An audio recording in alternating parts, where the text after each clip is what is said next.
后省一点点，每天进步一点点。空调能应付高温天吗？2022年6月和7月是经 NASA 的卫星确认的人类有史以来最热的6月和7月。每年夏天一定会谈到几个固定的问题，一个和蚊子有关，另一个就和斯温有关。随着时间推移，我也注意到国际社会今年关注到的高温异常天气也比往年更加频繁，原因是今年异常高温出现的地区集中在欧洲，这是媒体聚焦的地方，极端高温越来越频繁。咱们来看几个例子，比如全球互联网巨头的服务器都在他们的本部吗？不，那样太不划算了，他们的服务器总耗电量超过几个巨型发电站的装机容量，所以建设的时候必须考虑用电成本。此外，还有一个要考虑的因素和电费并重，那就是温度。我们知道今天顶级 CPU 全负荷工作时 CPU 那个小小的空间内的热量密度其实超过核电站反应堆内壁的热量密度，于是为了让服务器稳定工作，必须提供强劲的散热，把散热设施从上万转每分钟的风扇升级到像大楼里管道一样密密麻麻的一体式液冷散热系统，有时候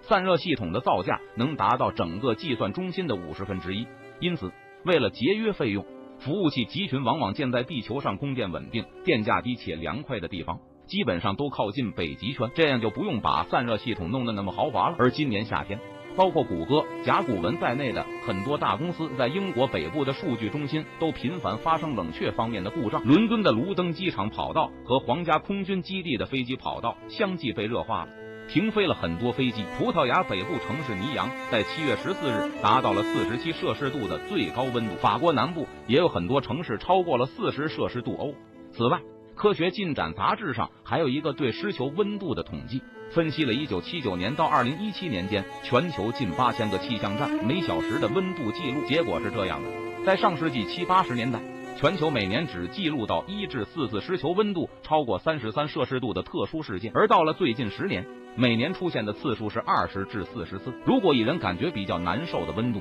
也就是湿球温度27摄氏度来计算，上世纪70、80年代每年大约有4万到10万次超过这个值，而最近10年是40万到60万次超过这个值。总之，极端的炎热天气已经越来越频繁了，空调也会罢工。当然，我们也能听到一种说法，就算是热，也不是365天都那么热。每年3个月的夏天里，就算按夸张的算，会有50天出现湿球温度超过35摄氏度的情况，但在那些天，我们可以像躲避台风一样不出门，在有空调的屋子里工作，不是一样可以维持正常生活吗？其实不一定，因为真正能在家办公的人只占需要上班的人的5%不到，大部分人工作时都还是要去现场的。除此之外，另外一个难点就是用电紧张，这个问题不用多说，自从去年冬天以来，我们就都能感受到，今年这个问题还会继续加剧。即便我们假设不存在必须出门和用电困难的问题，也依然存在下一个问题，就是空调也会因为太热而罢工。太热的时候，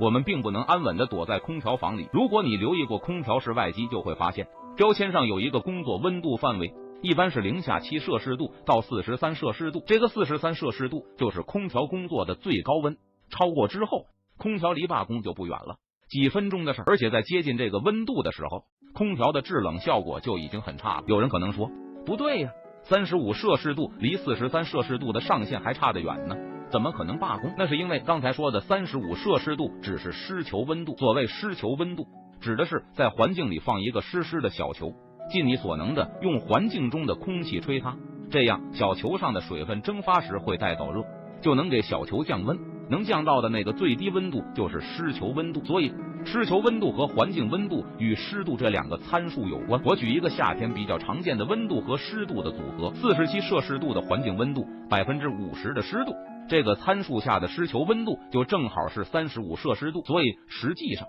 当湿球温度超过35摄氏度的时候，环境温度往往已经40几度，超过空调工作的上限了。为什么空调超过43摄氏度会罢工？为什么空调在超过43摄氏度时就罢工了呢？原因和热效率有关。家用空调由压缩机、冷凝器、蒸发器、节流阀4大部分组成，4部分连通成封闭的环路，环路里充满了制冷剂。压缩机就像心脏一样，使制冷剂像血液一样在环路里持续流动，同时压缩机还会把处于低温的气态制冷剂压缩成高温高压的液态，然后再送到冷凝器里去降温，也就是用空调室外机里那个巨大的风扇去吹它，让制冷剂变为高压常温的液态状态，然后制冷剂经过节流阀进入蒸发器，也就是室内机里那些铜管一样的东西，这里空间突然增大，压力减少，制冷剂就会从液态变为气态。这个过程需要吸收大量的热，而这个热就是室内空间里的热。由于制冷剂总是流动的，于是室内的热就这样被制冷剂搬到了屋外，这就是空调制冷的简单原理。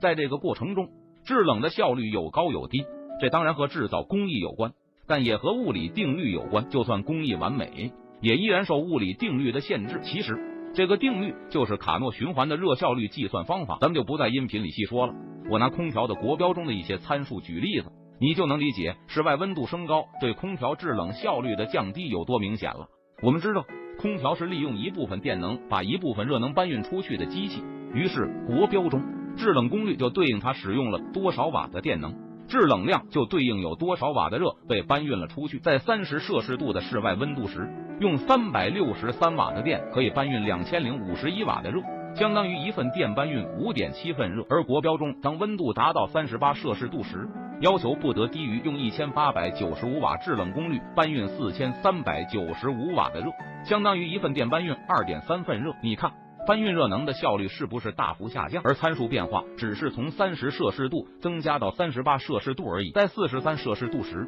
大部分空调要用好几份电才能搬运一份热，这时候搬运走的热可能还不如通过墙体空气流动或者玻璃投射进来的光给室内加温的功率呢。于是空调就等于没用了。而且一旦空调工作在43摄氏度的时候，它各部件都是满负荷工作的，自身的发热量也非常大，而这时候环境温度又太高，热量无法散出去，于是连低效的制冷也不能持续，自己就因为过热保护而罢工了。所以如果真的处于湿球温度35摄氏度的环境，气温往往已经47摄氏度了，今天绝大部分家庭的空调都会失效的。想通过当前的空调避过1年里那50天致命高温是不太可能的。如何高效使用空调？当然这只是指普通的家用空调，如果是特种制冷剂特殊设计的空调，还是可以工作在更加恶劣的环境中的。假如真到了那一天，热到了无以复加的地步时，相信这样昂贵的空调也会逐渐普及的。但和用空调保命比起来，